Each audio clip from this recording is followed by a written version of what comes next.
This story begins with our female lead Cheyenne. She's a 17-year-old schoolgirl, innocent, simple, and totally clueless when it comes to makeup, grooming, or fashion. But despite all that, today she decides to go all out and look her best. She's got a plan. She's finally going to confess her feelings to her school crush and ask him out on a date. As she heads out to school, her aunt compliments her for looking especially good today, since she's styled her hair better than usual. The entire way to school, Cheyenne keeps rehearsing in her head how she'll talk to her crush. Just then, her friend Suki joins her. After a quick chat, Cheyenne, with a little push from Suki, finally gathers the courage to approach Gawa. Gawa is this super handsome, popular guy at school who everyone knows. Cheyenne, mustering all the bravery she can, confesses her feelings to him. But instead of a warm reply, Gawa dismisses her, saying, "Maybe you should focus on your appearance first." And just like that, he walks away. That moment shatters Cheyenne. All her confidence crumbles in an instant. She feels completely rejected, and the disappointment takes away any spark she had in life. She becomes uninterested in everything, especially love.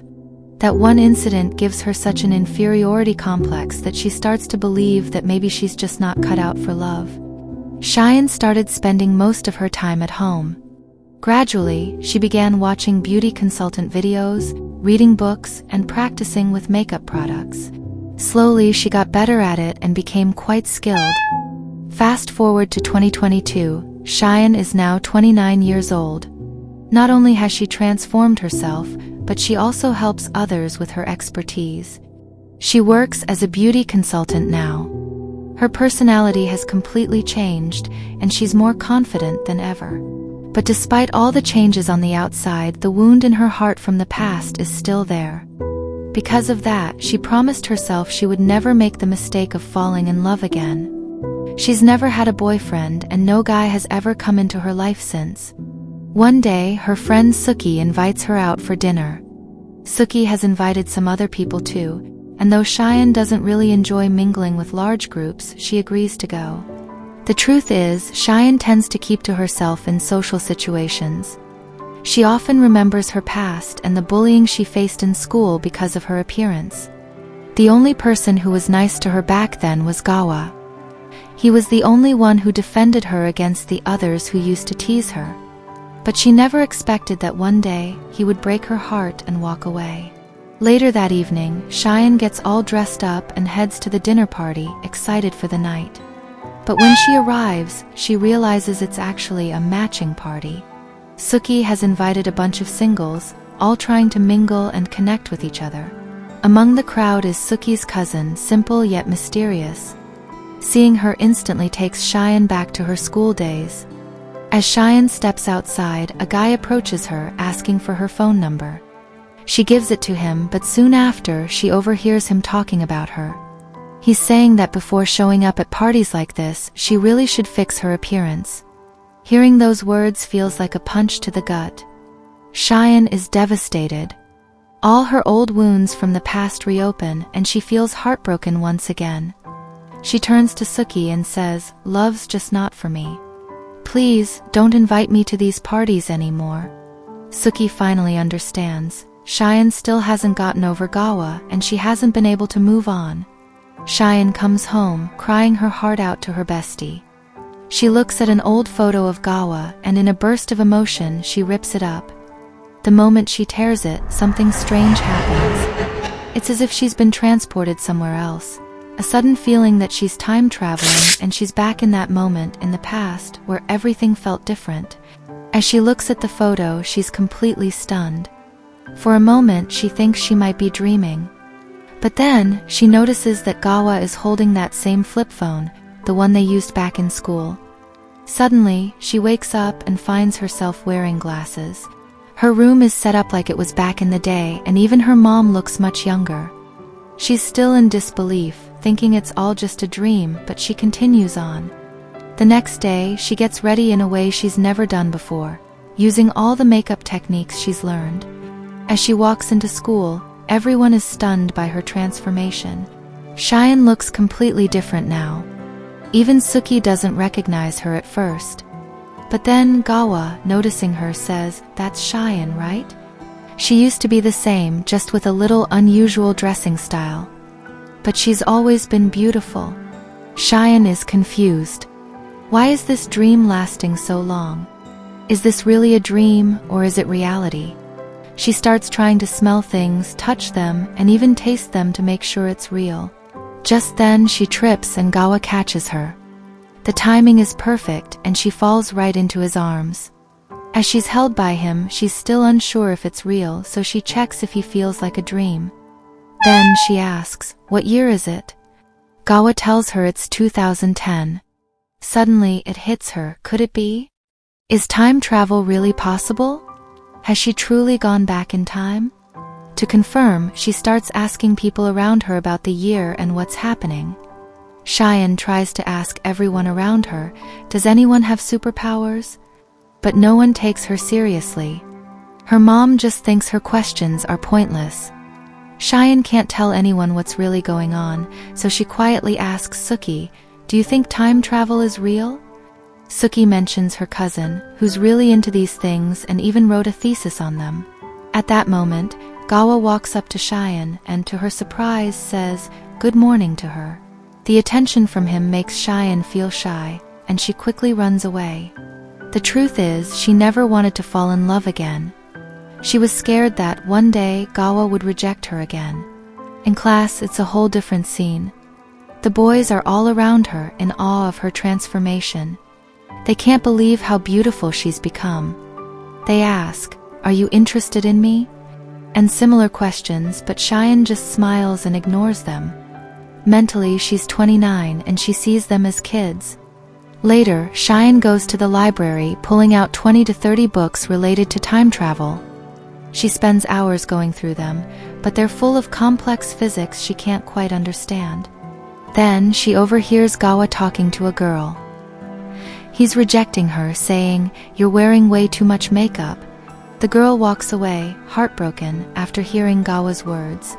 But Cheyenne, feeling deeply hurt, decides to go talk to Gawa. She tells him, "Why are you so rude when rejecting someone? You could have turned her down in a nicer way, without bringing up her appearance." Gawa, realizing his mistake, explains, "Back in junior school I liked a girl and we were really close. But she wasn't interested in being my girlfriend. So when I saw the girl just now, I didn't want to give her any false hope. I didn't want her to feel like she had a chance." Cheyenne, understanding Gawa's perspective, goes to comfort the girl who was hurt by his words. She teaches her how to embrace her features and do makeup in a way that enhances her beauty. She helps her refine her skills so that the makeup doesn't look overdone. Gawa, watching from a distance, notices all of this. Later, Gawa apologizes to Cheyenne for his behavior, saying, "I get it now. I was wrong." He also adds, "There are many other good guys out there, and she deserves someone even better than me." Cheyenne feels happy hearing this. She wonders if maybe Gawa rejected her because he really did see her as just a friend. Blushing, she starts to feel a little lighter. Gawa, noticing this, can't help but smile. At that moment, Suki walks in and Gawa heads off with her, since they both live in the same neighborhood. Cheyenne, still thinking about Gawa, casually asks Suki about him. Suki shares, "We've known each other since childhood. We even went to the same junior school." Now, Cheyenne begins to piece everything together. She realizes that Gawa might have liked Suki all along and that he only sees her as a friend. Confused and a bit overwhelmed, Cheyenne doesn't know what to think anymore. Cheyenne had never seen things from this perspective before. She realized that Suki and Gawa might actually be perfect for each other. Later that evening, as Cheyenne is heading home, she bumps into Gawa on the way. At the same time, we see Suki visiting her cousin, Karo, the same girl who was at the party earlier. Karo tells Suki that time traveling isn't illogical, many people have done it. Not just time travel, but she also knows a lot about mysterious things and spells. Suki shows Karo Cheyenne's photo and asks her to read her love fortune. Karo encourages Gawa, telling him, "You should just propose to the girl you like, give it a shot." But Gawa hesitates and asks, "What if I get rejected?" Will you be there to console me? Cheyenne, feeling even more confused, gets nervous seeing how close Gawa and Suki are. She decides to leave on Gawa's bike, needing some space to think. The next day, Cheyenne looks through Suki's diary and finds many photos of her and Gawa together, as well as pictures with other friends. By now, Cheyenne understands that Suki definitely likes Gawa. She realizes that she'll never be the third wheel in this equation, and that she might be able to move on from her past wounds. Just then, Karo walks by and Cheyenne talks to her about time travel. But Karo has an important task to complete and doesn't want to continue time traveling until she can truly heal from her emotional wounds. What happens next? Cheyenne remembers that the last time she went camping, it brought back some unpleasant memories, mostly because of the awkward shopping her aunt had done for her. This time, she decides to go shopping on her own terms, and coincidentally, Gawa shows up there as well. Seeing him makes her feel a little self-conscious about her clothes, but it also brings her a sense of happiness. Slowly, Cheyenne has changed quite a bit. She's now a mature 29-year-old woman, and her reactions are always so on point that they leave everyone around her stunned. For instance, once, when her friend Suki was being harassed by a guy, Cheyenne quickly threw water on him, leaving Suki very grateful. During their conversation, Suki casually mentions, "I've noticed something. The way you speak is so much like Gawa. Honestly, I think you two would make a perfect match." But Cheyenne, feeling nervous, replies, "I'm scared that if I open up to him, he'll just reject me." Gawa, who overhears the conversation, remains quiet, but Suki reassures Cheyenne, "Don't worry. I've got it all figured out."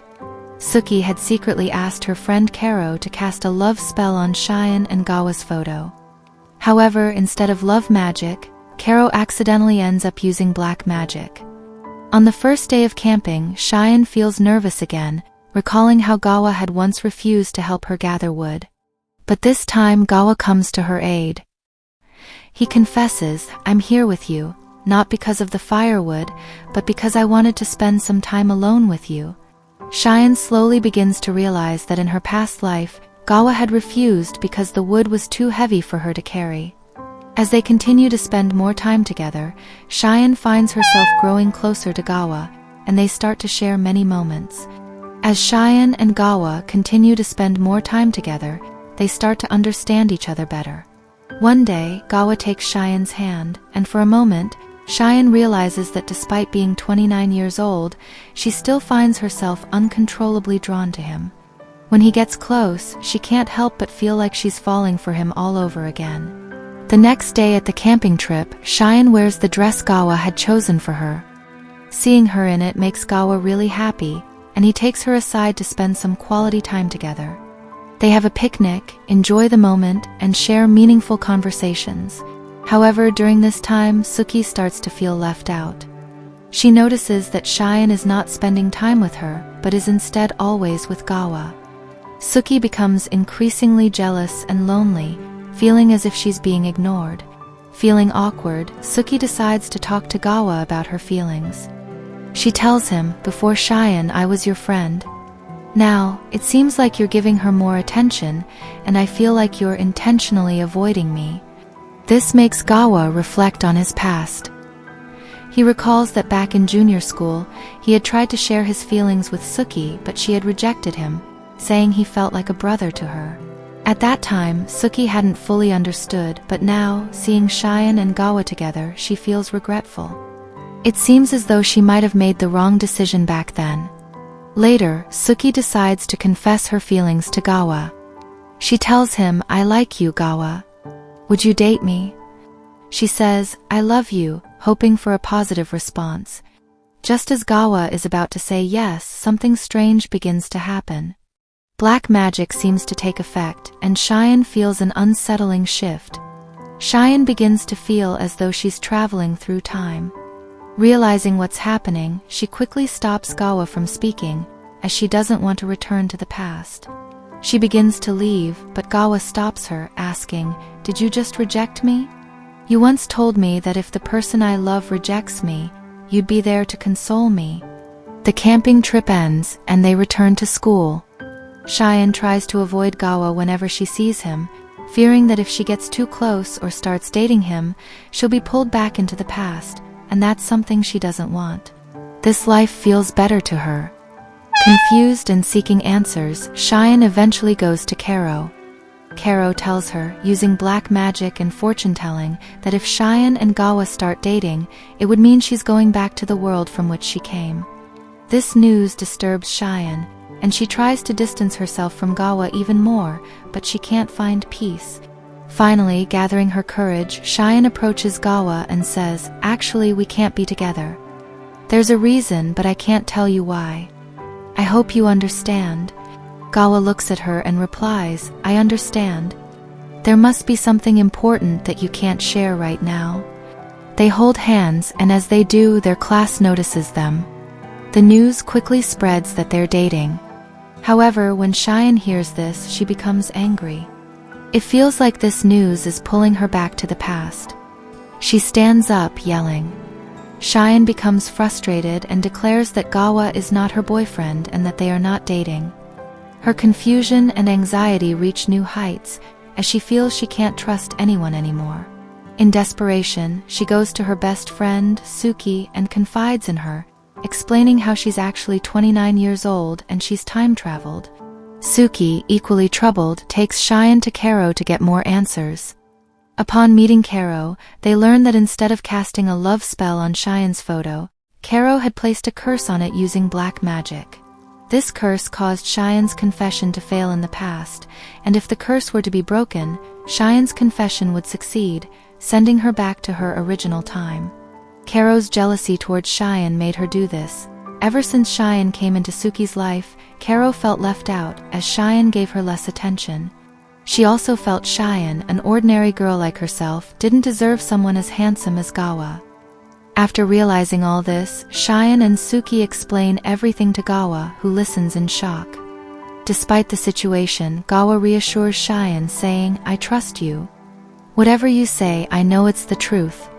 We'll figure out a solution together." Gawa believes that because they held hands and had that moment, it was the reason Cheyenne didn't time travel earlier. They both decided that they wouldn't announce anything or openly declare that they were going on dates. Instead, they agreed to spend time together as friends. Things seemed to be going well, but soon Cheyenne was approached by a classmate who asked her out on a date. This made Gawa increasingly possessive, and he said, "This can't go on like this. How long are we just going to spend time like this?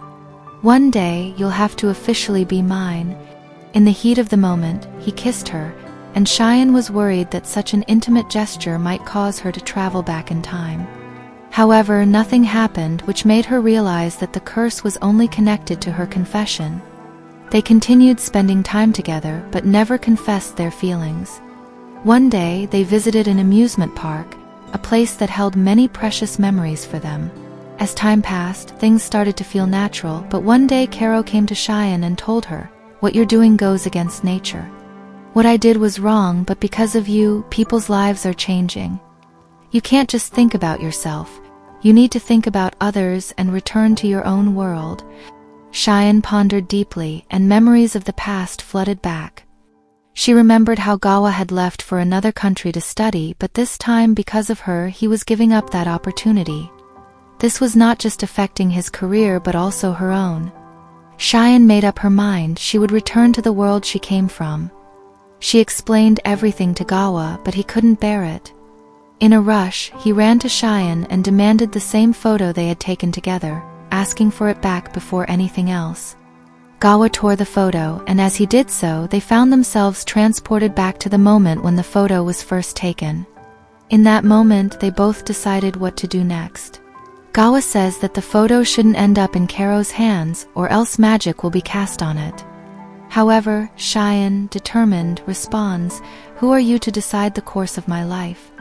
I've made up my mind. I'm going back. I can't keep playing this time travel game any longer."